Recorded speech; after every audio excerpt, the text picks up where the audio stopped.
Welcome back to Leading with Integrity and to our third episode of the week and part 2 of the conversation that I'm having with Ciaran and Rachel McKenna of Woodhazel Consulting.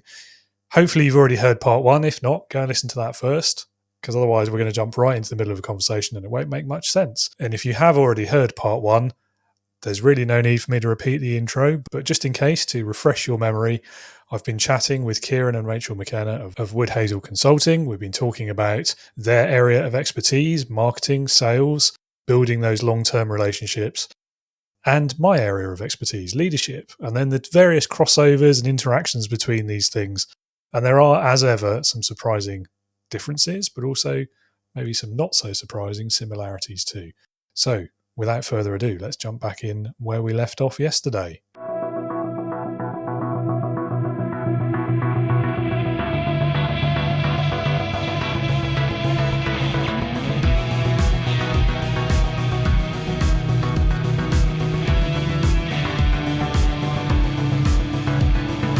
Welcome to the Leading with Integrity podcast.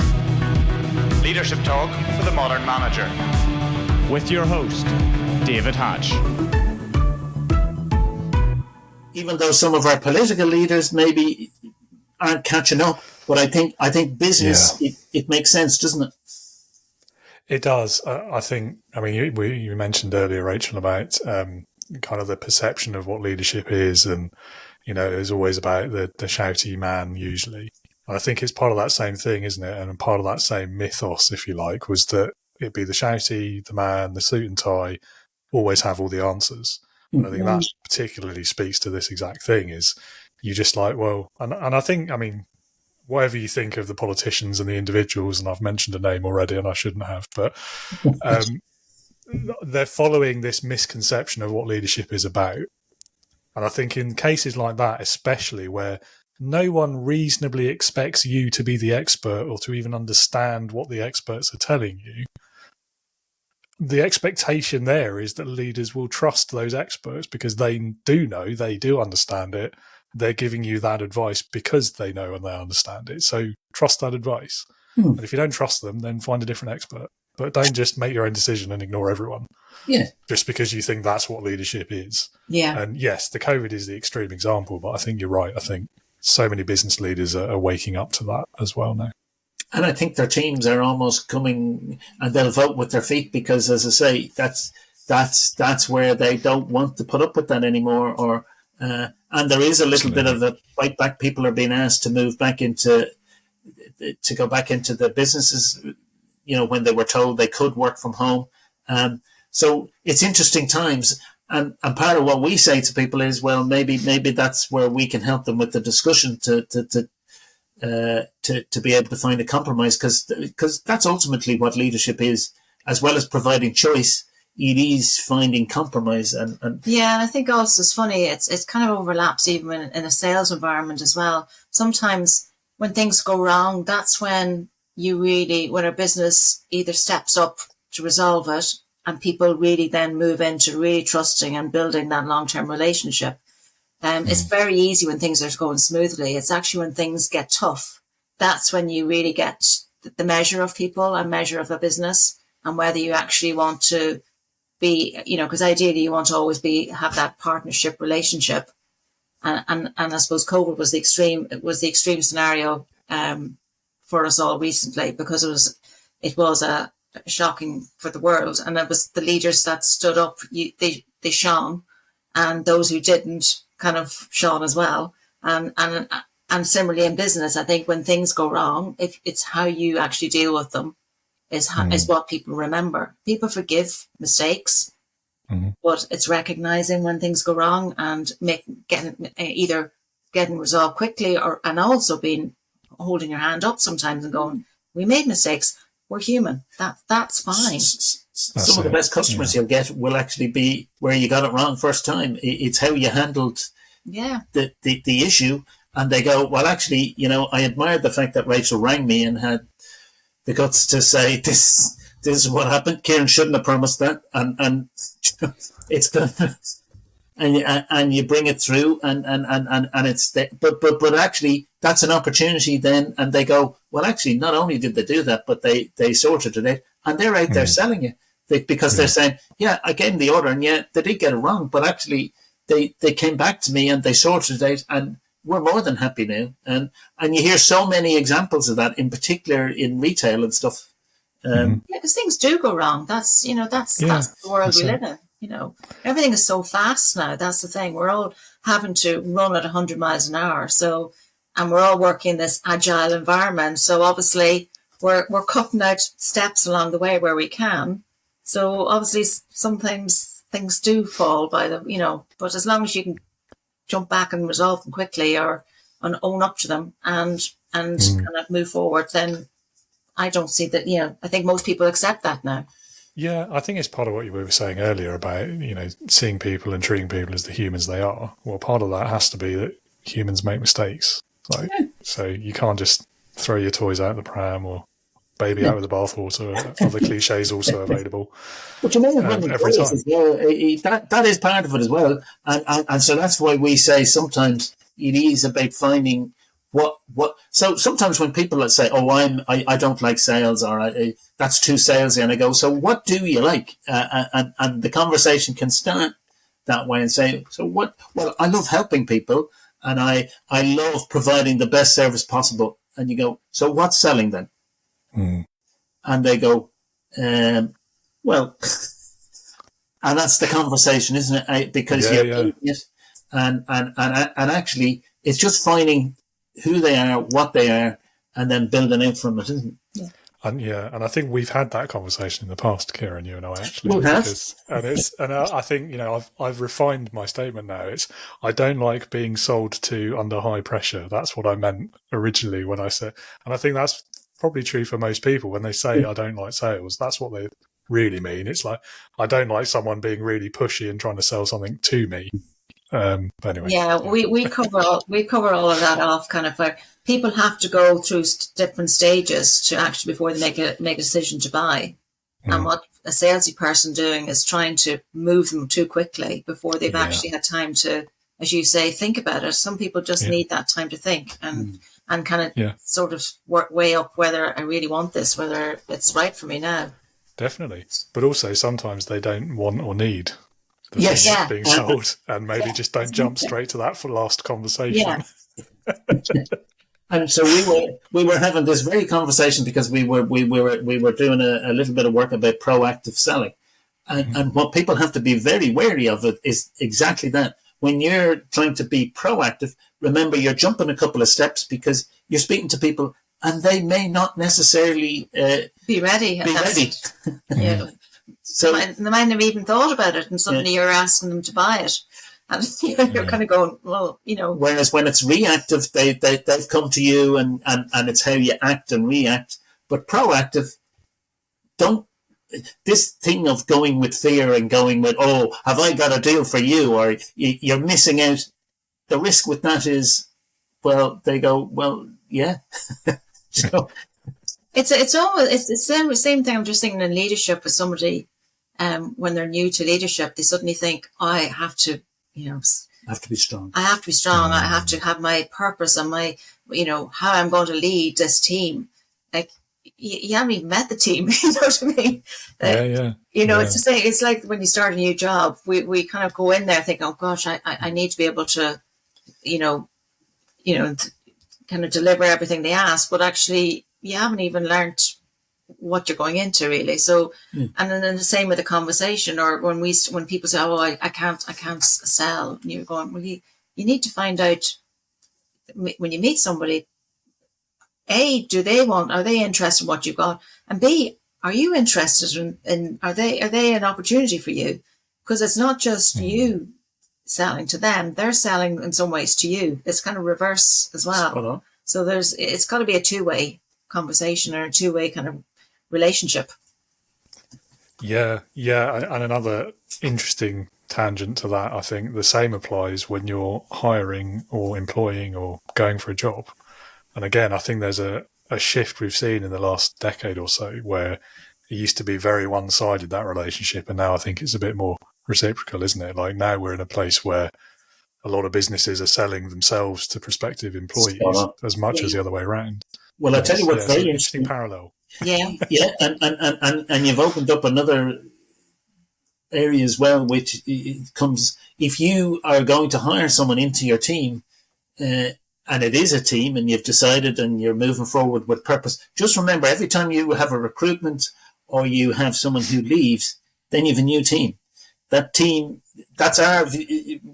we've always felt really strongly about that, because once the dynamic has changed, that new person coming in or old person leaving, you have a new team, and it's start again. Because, as I say, in particular, if it's a change of leader, that doesn't mean everything's going to be the same.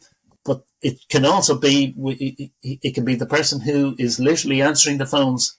They change the dynamic, and you almost have to start again. And that's a good thing. I think sometimes people think that's a negative, but actually a new dynamic and bringing somebody new in brings a new perspective. So what you don't want to do is lose sight of that element. And because sometimes people just kind of go, oh, you need to fit into how we do it and how we've always done it. And you're kind of going, that's potentially an opportunity here. Yeah. And opportunity is the right word. I think, you could apply that to almost any kind of change, couldn't you? Like it's how you approach it. You either see it as the opportunity to change the things that aren't working, or you see it as a threat and a conflict about to happen. Yeah. And I think, and we're back to whichever way you see it, that's what will happen. Well, back to your AI example as well, because again, if you are open about it, then you go, well, actually, no, that can actually make a difference. That does free me up to do things. But exactly the example you gave, don't let it be the thing you love to do and actually will take away from your business. So it's absolutely each of these decisions, and that's the joy of being a leader, isn't it? You get to tackle these things. Yeah, it's one of the joys. Yeah, I wouldn't put it at the top of my list. I think the top of my list would be the people that you're leading. But anyway, we're back to people again. Well, and we're united on that, because people. It is so nice, isn't it? And the difference, and to engage with the difference, and to enjoy and bringing them together, and that's our story. We don't like division, really, do we? No. I know it has to be about it's got to be connection, and it's got to be about inclusivity as well. Because I do think everybody brings something to a team or to a group or to any sort of dynamic. So you need to work with that. I think if you and otherwise you lose, as we said, you're losing out if we're all just kind of saying the same thing, and we're all kind of having to reflect the boss, then it's dull. No, I totally agree with you. I say it sort of tongue in cheek quite a lot when it comes up, but like the classic example is the boardroom, isn't it? Like if your boardroom is just full of old white men, you only really need one of them. Yeah.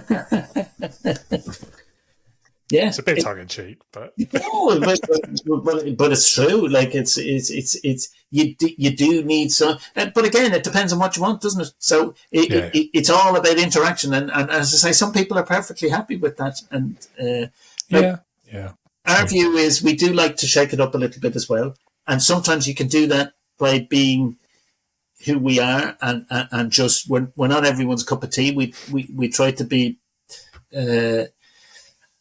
To mix it as much as we can, but it's that some you win, some you lose, isn't it? Yeah. We try and just be very down to earth and just meet people where as the real person. Mm-hmm. We don't try and dance around and kind of pretend to be. We know how to do the whole corporate thing if you need to, but actually, everybody's a person at the end of the day, and. We often, we even find some of our face-to-face stuff we quite like doing in our own home, because where people can relax. Because when people are relaxed, they're more open, and they'll be comfortable to be who they are. So if you can get comfortable with who you want to be in a relaxed environment, then the secret then is to try and gradually experiment to get it to a place where it's less comfortable, but you can still kind of navigate. And not lose sight of your great strengths and what you can bring to this community. And the online has made a huge difference, because it means you can speak to people like we are now and straight down the camera, and actually that's where technology made a huge difference. The Zoom and the ability to be able to. It wasn't always about having to see. I was old school. I thought you had to be in the room, or people had to, even with networking and things. Oh no, it's never the same but it's not true. Like the online networking is just as good, but it's different. It's a different dynamic. Yeah.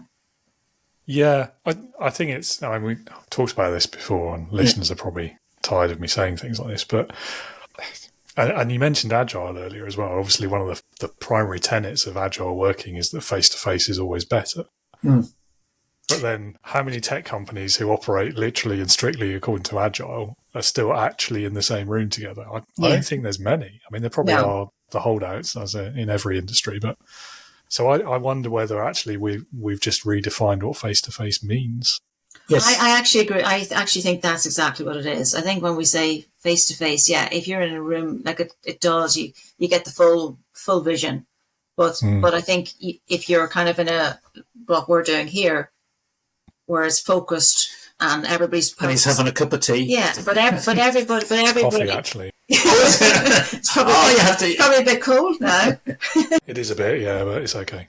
But I think I think we've started getting more comfortable with the online, and we all know that that you're fully focused online, so you can still have those as close to a face-to-face experience and building those relationships. It's more the fact I think it is more difficult if there's 30 in the room, and 30 on screen. That's where it can be a little bit trickier. Yeah, true. Although, I mean, I'd argue even then, like if you're 30 physically in a room, how many of those people are you really going to be able to listen to or give attention to in a meeting? Yeah, that's true. And you know yourself, Dave, when you go to some of these networking things where you literally are trying to, and how do I stand? And do they want me? I'm going to interrupt their conversation or whatever. Yeah, the online at the back. Yeah. Do you know what? Don't have any of those problems online, do you? Yeah, exactly. It's true. And it's specific, and they go, you'll have two one-to-one meetings and all that. Grand. That's just as easy. But actually, it's a good point, David. It probably the online, as you say, the 30. It probably does encourage more individual separate meetings pre or post, because if you want to have, you didn't get to talk to such and such, you can have a quick half hour afterwards. Whereas before you would have been trying to catch them for 5 minutes after the meeting. When there's about the interruption, so you can probably plays to your strength kind of in some ways the online. So it's just about it's knowing when to use this technology to your strength, to the benefit of your time. Yeah, and I mean seeing the opportunity as well, because I mean there's a literal sea between us right now. We wouldn't be having this conversation without the online technology, would we? So and in fact that's one of the interesting things. As I say.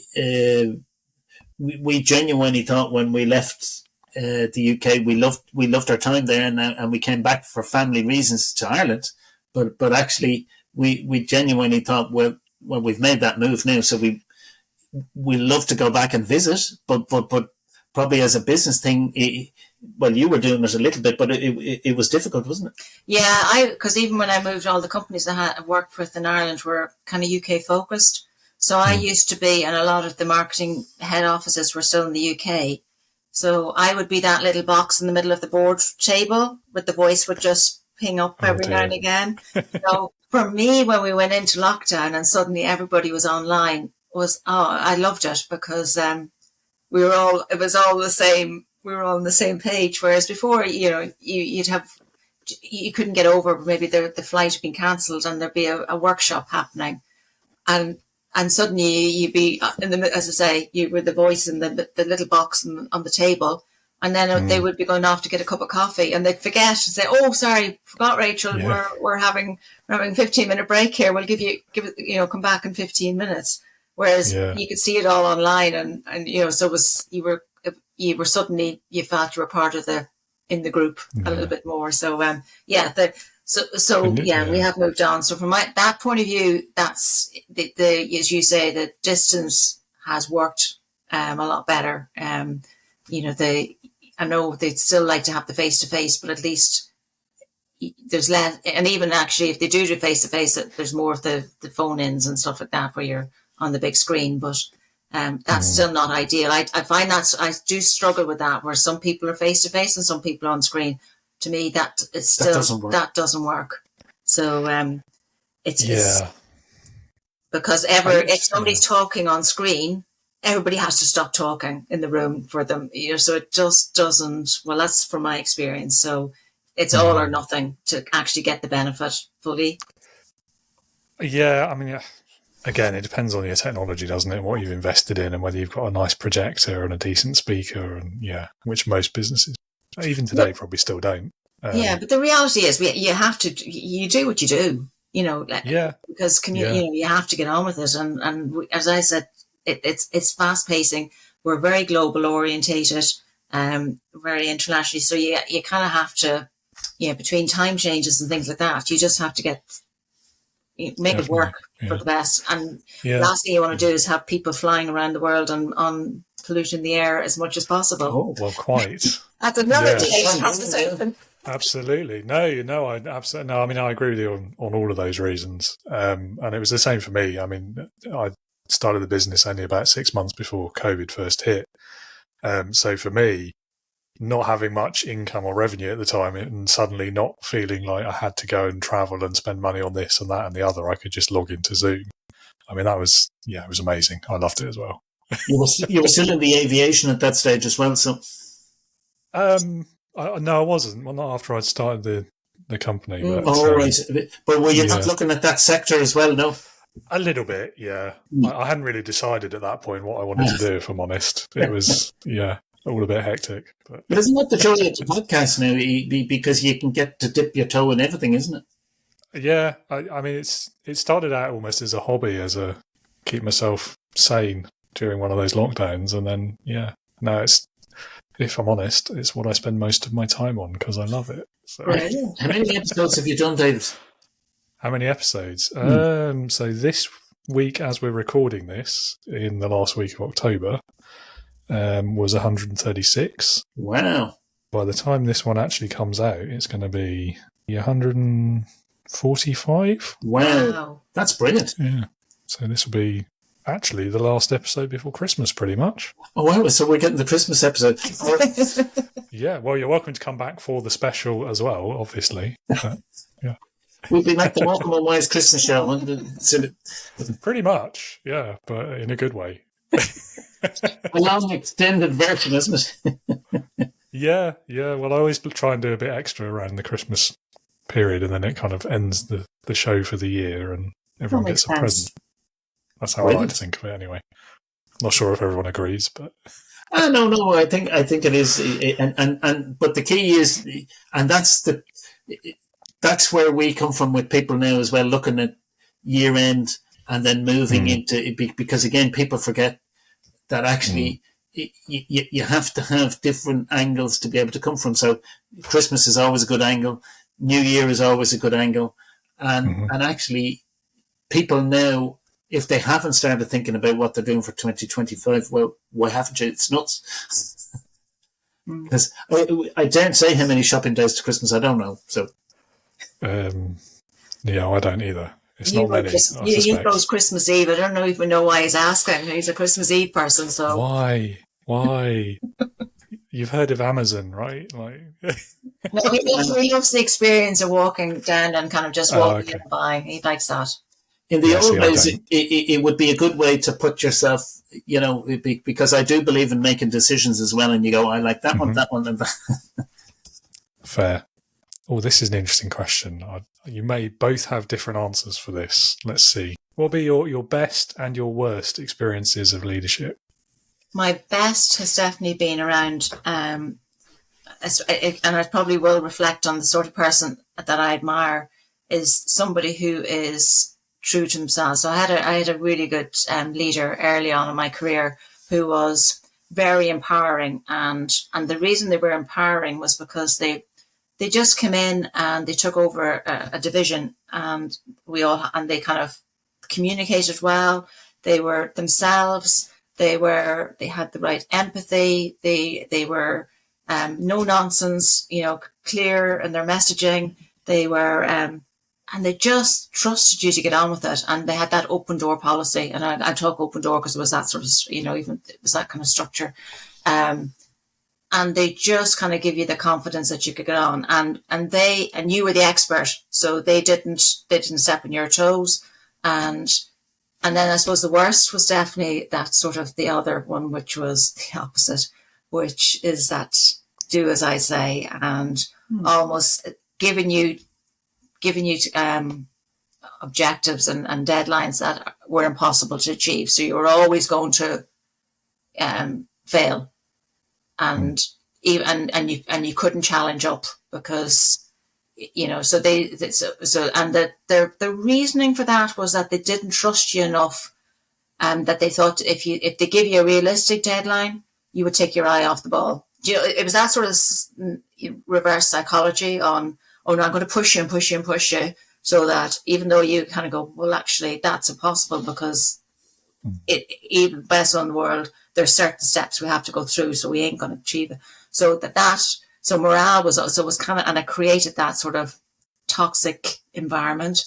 So yeah, for me, it was the two. So thankfully, I've experienced both, so I can see what a really good, and for most of my career, I've actually had, as I said to you earlier, I could see a lot of the people I've had the pleasure working with have had, areas that there's been enough of the good to make it, know that they're pointing and meaning well. Yet there were moments where, particularly under pressure, where that might fall down. And look, we're all human, but and I think the best leaders we kind of experienced were always the ones that had your back as well, and you knew were there for you, and you actually enjoyed working with them, and they valued your opinion, and they didn't have to be your best mate, because they sometimes had to make decisions that weren't the easiest, but at least they told you, and they spoke to you. Rachel actually met my worst boss. She didn't believe when I used to be coming home she didn't believe how bad he was, but to the fact that she actually met him at a wedding, and we'd been. But he was so old school. He didn't see women. He wouldn't see women that came into business. He would only see blokes, and he would only see people who wore a full suit. He wouldn't see someone who came in without a tie. He wouldn't see someone who wore a jacket because he said it was unprofessional. And I was going through the stage where we were literally hiring people who were the best people for the job, male, female, and an awful lot of them happened to be they weren't your white English. They tended it didn't matter who they were. We were employing the best, and he used to have an opinion. And Rachel met him, and she heard his views at the wedding, and he couldn't disguise, because we used to have meetings, and he would point to people and he said, "I can't believe I employed you. I don't," it was that, it was. But you got chatting to him at the wedding, and he said, she said, "So, why are you like that?" And he said, "Well," he said, "if you look, some of the people who've done best with me have actually not been like me." He said, but that was his justification, wasn't it? Yeah, and I think that's it. Sometimes it's when you kind of get the opportunity to kind of understand why they took that approach. It was logical for them. It just wasn't. You just didn't necessarily want to be on the other side. They didn't really, it's like that sort of different styles of coaching in sport. Some people believe that kind of being almost like pushing. That works for some people, but not for everybody. And I think maybe that's the difference now. Leadership is shifting, thankfully, to recognizing that you can't just have one approach that's going to work for everybody. And it might work. That might be what motivated you to get on, but that doesn't motivate, probably 80% of the room that you're, or of your leadership. Another interesting one I had was one time somebody, really senior, CEO, kind of 3 or 4 kind of divisions above where our company was, came over to be, to meet the ordinary staff member and to be relatable. And it was all going great. And they were doing the town hall and it was all brilliant until he started to talk about his, the pressures that he had as well. And it bombed so badly because his pressures were about, finding a house for his daughter in Pimlico or Chelsea or something like that, where, that was a real challenge. And it fell and there was a lot of and people were kind of going, what's he on about? Like he was probably talking about £1 million apartments, and most people in the room were probably lucky if they could afford 100 or 200, so that was for me, that was a great, I would find that fascinating that somebody just had done such a good job and had done all the right things, had gone around and chatted to everybody, and then just got it so badly wrong. And that was the bit that sat with everybody afterwards. So it was, so again, we all live and learn, but so sometimes the greatest learning is watching somebody else how not to do it. And it's another thing to remember, you're only as good as your next, because you can get everything right and then you make one bad decision. It's how you come out of it. But also just remember, you have your best work ahead of you. We do believe in that. But you do need to keep your eye on the ball and realize that actually if you get it wrong, sometimes people like if you hold your hand up and at least be relatable, isn't it? Yeah. Yeah, I mean, it is difficult, isn't it? I mean, the self-awareness bit and being relatable, and I don't know, but then everyone does make mistakes. Everyone does put a foot wrong sometimes. Yes, exactly. Are there things like that you just never will come back from? Like sitting in a room of people on minimum wage talking about your latest car that you've just bought in your collection of 20. I feel like that's something you probably can't come back from, but I don't know. I don't want to believe that necessarily. So, I'm torn. I'm sure he didn't lose any sleep because all he kind of thought, well, I've got that one done. I'm moving on to the next one. Yeah, and I didn't even realise. Yeah, I'm hoping that maybe he won't have followed. He would have come up with some other story after that. That somebody would have given them the feedback to kind of go, maybe don't try that one again. One of the big mistakes that used to happen in Ireland, where you get people coming over from the UK, and you definitely experienced this, is when they'd say the mainland. When they would literally come to Dublin and they'd be saying over on the mainland, and they wouldn't recognise that Ireland was a different jurisdiction and they wouldn't have done their homework. And you just feel the room. And you would have it sometimes with London as well, where they'd be so focused on things in and around London, and they'd forget that there's other parts of the UK like Scotland, Wales, the North, and you kind of go, well, do you know what? Leave them to it. Yeah, I sometimes wonder if things like that speak more to our education system than anything else, because I don't know that that's necessarily taught that well at school. Like the differences, especially in England, where, anyway, going into politics again. Well, we used to have it in America when we went there. People would ask how you got to Dublin from New York. From New York. Did you get the bus? Did you get the Greyhound? And you'd be going, Dublin. Yeah, it took me about 6 months, but it was worth it. Yeah. Oh, you got to love them though, haven't you? If you could each go back in time and do one thing differently in your careers, what thing would that be? Do you want me to go first? Look, my one would be, when we went to the UK, I enjoyed my job and I loved it, and I really, really, really did enjoy it. And I don't, people will say, "Oh, well, going back and that," but what I do wish I had done earlier was actually do a bit like what you said about what you did. Actually build something on, actually go back to college and keep my further education going.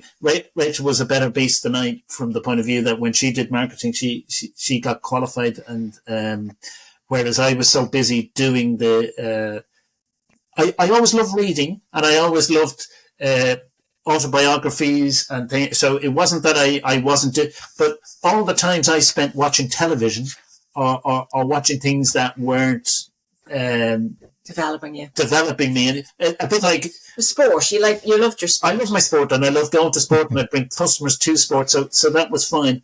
But times it's a bit like saying eating chewing gum. There is no benefit to eating chewing gum, is there really? Other than sometimes it can help you with stress or things. But if I had put my time into reading some of the books that I love doing now, and I'd always done, like I did philosophy by choice in college. I loved it. And so one of the benefits of working for myself was the fact that I thought about what do I love. And so that was kind of how we've built the business. And the same for Rachel. But she was better at it than me from the point of view that you kept up your education, didn't you? Yeah, well, I suppose that's just the nature of who I am. I kind of like to go back and do bits and pieces and qualifications and stuff like that. Yeah. But so if I had my chance again and I was going back in time, I'd say to myself, don't be watching all those different programs. Do a course, do this. And I even saw it with some of my colleagues. They were smart guys, and they went and they got themselves qualified with masters and all the different things. And I, Well, you also had your company they were actually very forward looking. You did a lot of development within the company. Oh, I did, but they were training courses. What I'm saying is the actual development of myself that I would actually choose to do for myself, which I do now. And, if I'm reading a book, that's... It's all development. It's all development. But it's getting back to what I love. So, and those hours watching television or whatever, as I say, it's the feeling of chewing gum, and so I'm not regretting them because there was enjoyment. But if I had my chance again, that's what I'd do. Yeah. Well, I mean, it's never too late. Well, I'm still doing it. So there'll be different books, and I'm doing it. And we don't, television is literally rationed as much now, isn't it? Yeah. Yeah. Yeah. I mean, TV is the new reading, isn't it? That's what I keep being told. Maybe not. Well, we can. We come across clients now who again are using AI, and they ask you for books to recommend, and so the AI reads the book on their behalf, and then they get they get the summary. They get the summary. See, that I think is a misuse of AI. I think if you don't read the whole book, you're missing a lot of the experience, definitely, but probably the learning as well. You can't just condense a whole book to a one-page summary and then take away the same information as if you read the whole thing. They actually don't read it because they get it verbalized as well, so they don't actually have to. Well, now see, as a podcaster, I'm never going to say that's a bad idea. Like I'm all about the audio books. Opening up that for discussion, so you don't actually have the pleasure of having to read the book or go through it, and that's why I never totally got Kindle, because I thought to myself, part of a book is actually the turning of the page and reading it and the excitement. Yeah, and like the smell and the weight in your hand. Yeah, no, I'm with you. I'm definitely with you. So I have loved the last few years getting back doing that. I just wish, but I kind of felt it was because I was rushing in the UK all the time, and the time where you'd be actually eating meals as you're driving. That again, I don't recommend it, but don't think you're allowed to do that in the UK anymore. I'm pretty sure no, that's probably not. But where you literally go in and you fill up with petrol and you go, that's you were on the go, and also Ailish was little as well. So when you were at home, there were other things to do, and I probably was doing my qualification. So both of us, it was hard for both of us to be doing it at the same time. But you were great at it, and you loved it. And even before we had Ailish, you qualified. Well, I kind of had to, because I knew nothing about marketing, so I kind of felt I need to kind of understand what it was all about. But I think for me, I probably, if I think back, there were occasions where I did work probably longer than I should have in a toxic environment, and probably I did it thinking, I'm going to be able to work. This is all good learning, because I'd be very much into that, kind of, this is good for you. This is, this is about, resilience. This is about kind of, working around it. I'm sure there's a way of making this a bit more manageable. There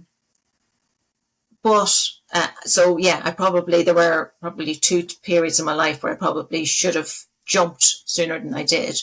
But then part of me kind of feels, because I didn't, it's probably it's helping me now in what I'm doing now to support other people to take that leap of faith because it does, that sort of environment isn't probably, well, I suppose, healthy for you. It can kind of knock your confidence, or it has helped you when you've been speaking to people and saying, yeah, not that I know what you're feeling, but you did. But you can kind of at least support the person, and you can understand why there's a reluctance to move, or why there, as we talked about, this kind of lack of motivation or confidence is a little bit knocked, or so we kind of have a better appreciation of that. So you look back and go, yeah, you could have changed that, but actually, because I didn't, in some ways probably has helped to shape what we do now as well. What percentage of people, David, do you get who answer that question or don't answer it? I've never had anyone not answer it. The usual answer is, oh, well, I could this, I could that, but actually I'm happy with where I've ended up. So no, I wouldn't change anything. Which, to be fair, is probably my answer as well. Not to say there aren't a few decisions that we all probably regret and wish we hadn't done, but you can't possibly know at the time what impact or what value that might have to you in the future. I think is the difficulty of the question, isn't it? It is. That's exactly. And isn't the joy of it, David, the fact that you can actually say you played things as they were, and you actually made the most of it. And I mean, I can certainly empathise with both of your answers, actually. Because I'm growing up, I loved books, but I was rarely seen without a book on a shelf or in my hand next to where I was sitting. And I lost that, I think, when I started working, because for the same reasons as you, like I was on the go quite a lot. It was before COVID and all of that, and remote work it was a joke, frankly, let alone a thing that people did. And so, I had a 60-mile-a-day commute each way, and there was no time. By the time you get home after that as well, holding a book, no, you're not going to do that. If you do, it'll hit you in the face when you fall asleep. So I was exactly the same. And actually, that's one of the best things about stepping away from that and starting my own business, becoming the solopreneur. You can't see it because they're on the floor behind me, but I've got a stack of books knee high that I'm always working through now. What's the best book you recommend at the moment? It's a leadership book, obviously, but This is Day One. In fact, hang on, I can hold it up. Here we go. Nice plug for a former podcast guest as well. Okay. This is Day One, Leadership That Matters by Drew Dudley. Drew Dudley? So Drew is a leadership speaker. He spent some time, in fact, you can listen to the episode and hear all about his life. But his whole approach to leadership, which he's taken from his struggles with alcoholism and all the work he's done on leadership as well over the years, about basically every day you reset. This is the first day of my leadership. I'm going to treat it as such and move forward from there. So is it kind of like a 12-step program? I mean, sort of, not quite. It's not quite that literal, but his whole thing originally was about everyday leadership. So he had this thing back in, I think it was 2010, 11, where he did a TED talk and it just blew up. I think it's up at like 5 or 7 million views now. Wow. And it was only like 7 minutes, but it was basically about those small everyday moments that anyone can do that have an impact in people's lives, that demonstrate that sort of leadership every single day without needing the job title or the paycheck or the grand ideas, but that is just as an important application of leadership as all of those grand titles and ideas. You can tell probably that I really love his approach to leadership. Yes, but to be fair to him, I finished a book. I don't know if I said it, Live Life in Crescendo. Oh, okay. Now that's Stephen Covey, but he died while writing it, and his daughter finished the book, and he's very much of this, that you live your life towards something, and so each time you're heading towards a period, and so we're a little bit older than you, so we're actually coming to our fruition now from the point of view that it's a case of actually all our experiences and all our life have come to this moment, and so you build it, and it's not about saying, oh God, now I'm 30, I'm 40, I'm 50. No, I'm going to be 60. I'm going to, and I'm going to put it all into good use. And actually, when it does come to retire, you're not really retiring. You're actually, which is what a lot of cultures do, tend to treat people. The older you get, you're seen as wiser, and actually you have a bit more to offer, instead of feeling like you're on the shelf. So yeah, I mean, I can see both sides of that, to be honest, because I don't think age automatically equals wisdom. No, that's true. No, people get worse. Yeah, 100%. Yeah, some people do, definitely. Definitely not us, though. Yeah. No, and that's exactly it. And so that was kind of the one that focused. That's your latest focus. Yeah. Yeah. Oh, lovely. And then, Rachel, obviously, from our previous conversation, I definitely empathise with your choice there as well. Yeah, I mean, even today, I'm still on the fence, though, between should I have left earlier, or am I glad I stayed because of how much I learned from that experience? It's funny, when we were talking that time, it actually brought back a lot of that as well. It's funny, it doesn't go away, the whole emotions and stuff, and you're right, it is. Yeah, you're stronger for it, but and wiser. But would you? Yeah, only you know if you'd do it again. I don't know. Yeah, it's a tough one. I don't know if I can answer that. I think the further in the past it gets, the easier it is to answer that question. Well, but the other thing you have is it's still an anecdote. True. Yeah. That's true. But also it is. The facts are, probably if you met yourself, going back to one of your earlier questions, if you've met yourself and said, would you be able to do that? And in your case, Rachel, as well, and come through that, and you go, well, I don't know, but you did. Yeah. So we sometimes underestimate what we can achieve, don't we? Definitely. Yeah, absolutely. Not just sometimes, I think. I've only got one question left. It's the leadership heroes moment. Leadership heroes. So you can have one each. Normally it's one, but there's two of you.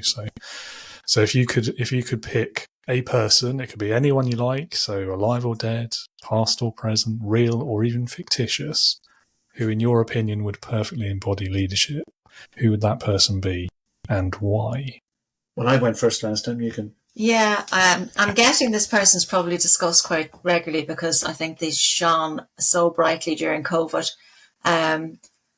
For me, and as I've always said, sometimes you really see leadership quality during a crisis situation. So Jacinda Ardern for me was just shone highly. I felt we had really good leadership in Ireland, kind of with the similar sort of style, and it was all around the empathy and the genuine authenticness, the element of humour. There was she kind of carried herself with humour, the agility of getting on with it, and just being very human, and even sort of that introducing the fact that she was a mother and the multitasking of all of that.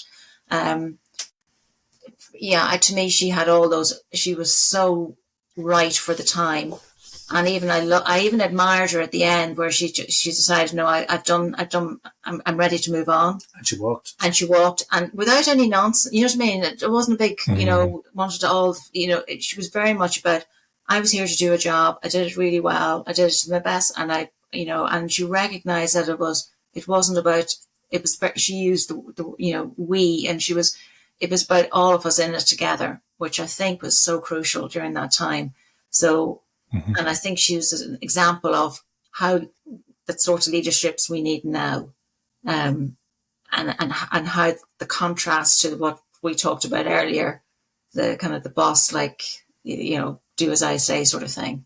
So yeah, I'm sure she's very popular on your, but to me, she did stand out because she does have all those qualities, and she probably reflected the sort of leader I really enjoyed working under as well when I had that privilege.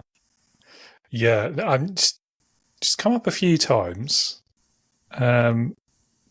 Nowhere near the most common choice, though. Which is a shame, because I think in terms of modern political leadership, certainly she's probably the best one. And I think, a lot of people would look, if we're talking about political leaders exclusively, I think a lot of people would look at her example and almost say she's an anti-leader, because by that sort of political ilk. But in my book, I think it's the opposite is true. She was the only real true leader of the well-known ones. I love that, because I thought she was very inclusive, and she almost sort of showed that, what I would call just a real person could be, you don't have to, it comes back to this thing. You can just be yourself with a good, strong quality. Like, that's nothing to say that she wasn't strong. She didn't get the things done, because, my God, did she make it happen? Did it all work? But she brought people with her, which is really the best way of doing things. She kind of took the mantle from Angela Merkel, didn't she?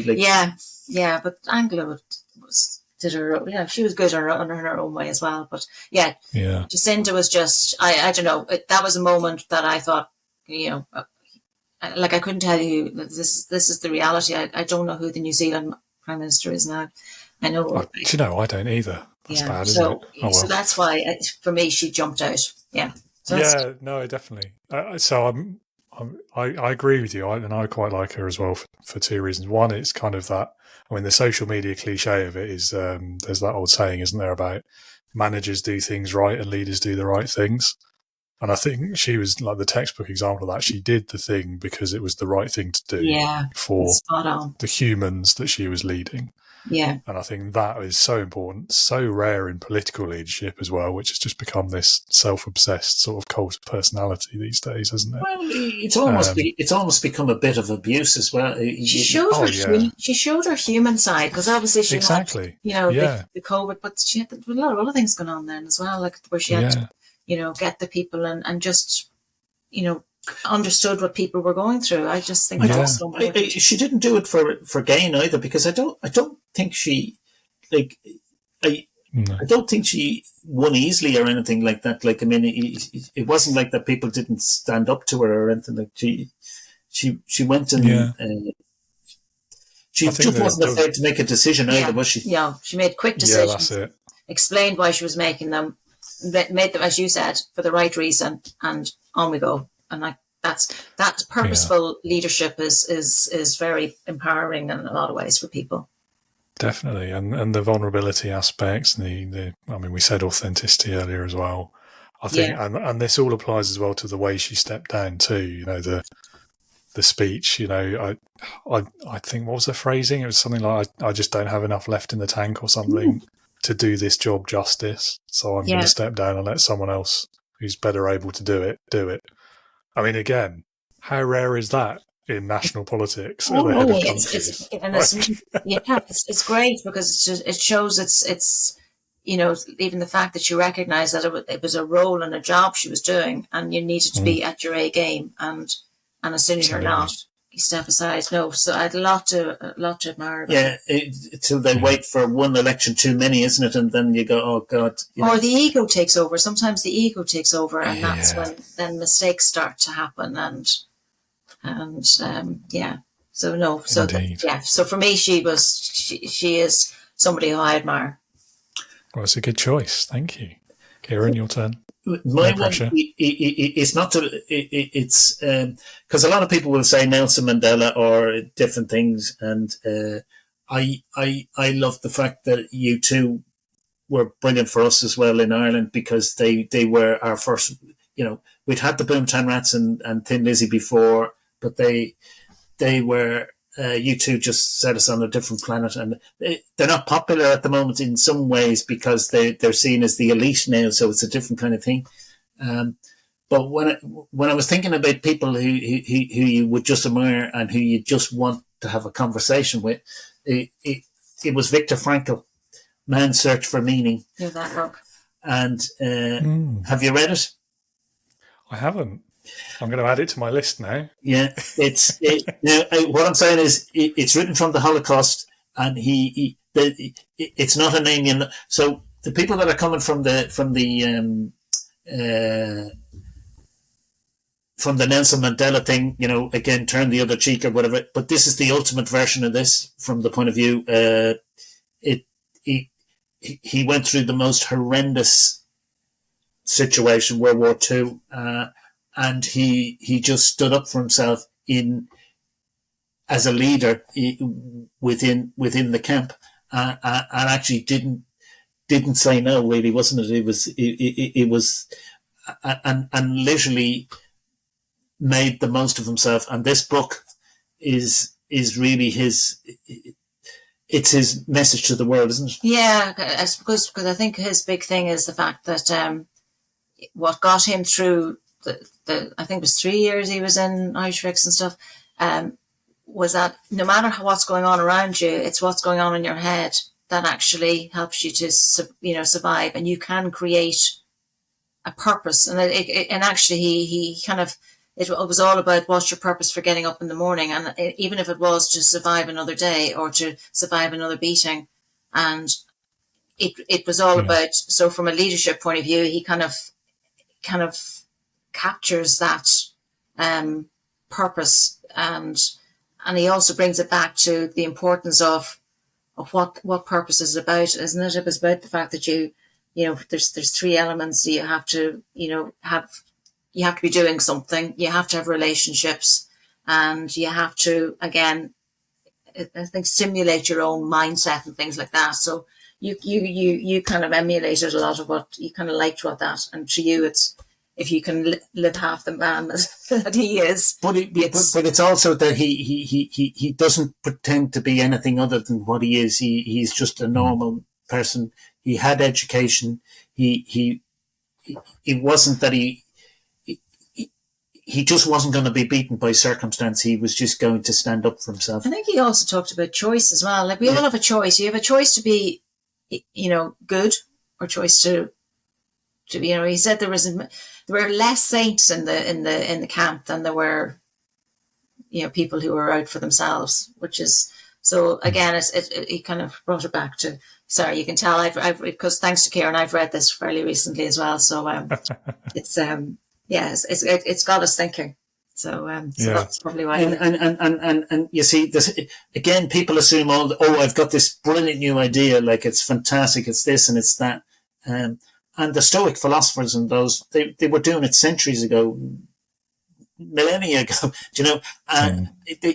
All these brand new ideas, they all come from human thought and great civilizations, and it really is about people, isn't it? About what you can do, and no matter how bad things are. So it's not to be downbeat; it's to be the opposite. It's to say, actually, no matter what the circumstances, you can still overcome. And you'll hear the stories about Vietnam or World War II, or stuff that's going on in the Ukraine now, or different things. But it is so much better if you can unite, and if you can build people, and people actually realize just how great they are. And so our little tribute to him is the fact that his book is still being read now, and it'll still be a bestseller, because what he's talking about is the emphasis on it does show the inhumanity as well, but it does show the human spirit and the human ability at its best. So that's and to me, the great leaders will always be people who are that, and it doesn't matter what circumstance. It's making the most of what they can and what they are willing to do, and sometimes circumstance puts you in it, and that they're probably the best stories, aren't they? They are, but I think, thinking back to what we were talking about earlier with And there's a famous quote, and I cannot for the life of me remember who said it, so apologies to whoever it is, but the one about, anyone can lead when things are easy, but true leadership only emerges, when times are tough, when things are difficult. And in fact, Nelson Mandela said something to that effect as well about the nature of, it wasn't that quote, but he said something similar about people don't necessarily thank a leader who takes all the credit or is there when things are easy. But when they really appreciate leadership is when there's danger and the leader puts himself between them and the danger. Paraphrasing horribly, and it's these kind of things, isn't it? Is when things are difficult. That's often when we learn the most about leadership, about humanity, about ourselves, and so on. They don't take the easy choice, do they?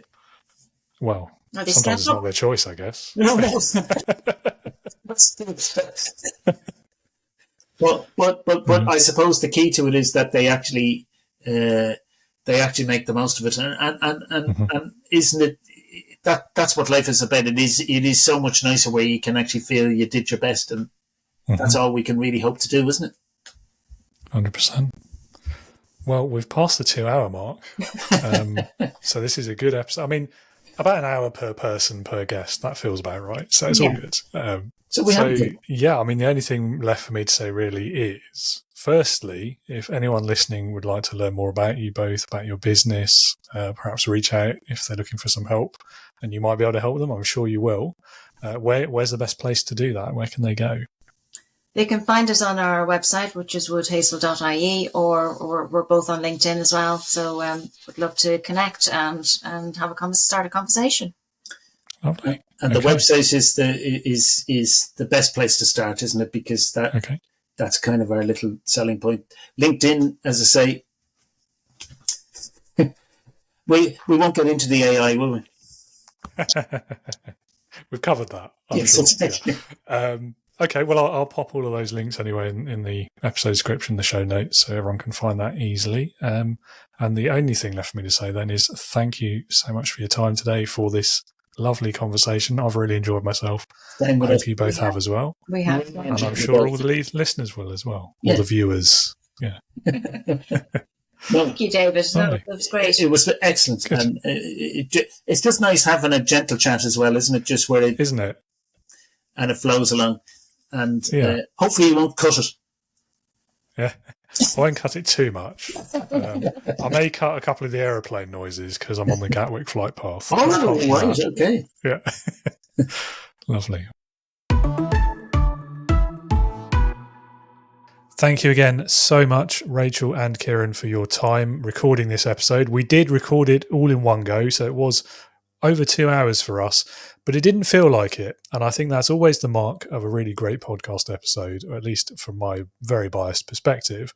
It's the ones that I enjoy the most, where time flies and I don't realise how long I've spent having this conversation with the guest or guests in this case. So thank you again so much.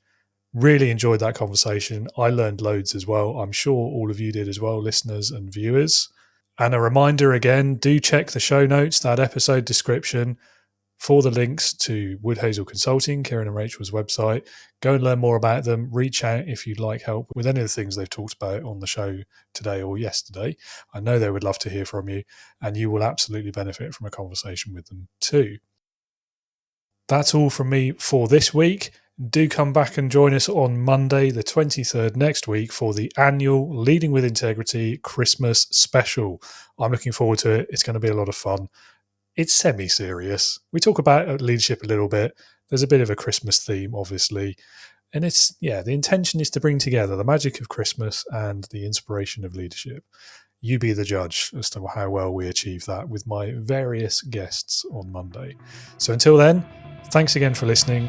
I'll talk to you again soon. And be a leader, not a boss.